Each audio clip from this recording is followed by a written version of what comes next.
Tabii haliyle Ramazan ayı geldiğinde gözler gıdacılardan olur.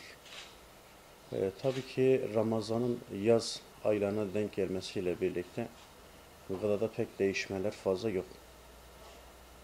Çünkü gıdaların fiyatlarının Ramazan ayındaki genelde beklenen yükselişler mevsimlere endekslidir.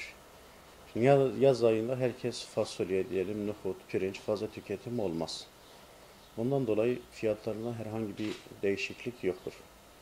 Bundan bütün halkımız rahatlıkla istediği ürünleri yeni mahsuller ile birlikte alabilirler.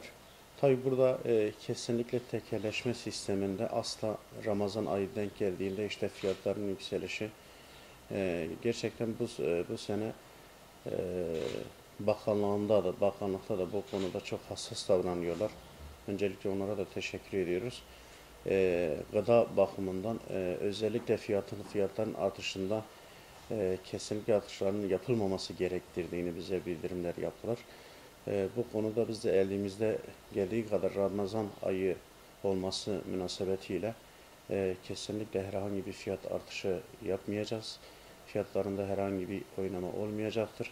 Herkes rahatlıkla bu Allahu Teala'nın bize verdiği bu güzel ayı güzel bir şekilde değerlendirmeyi sağlar. Biz de eğer az da olsa halkımıza bir hizmet yapabiliyorsak bu bizim için bir şereftir.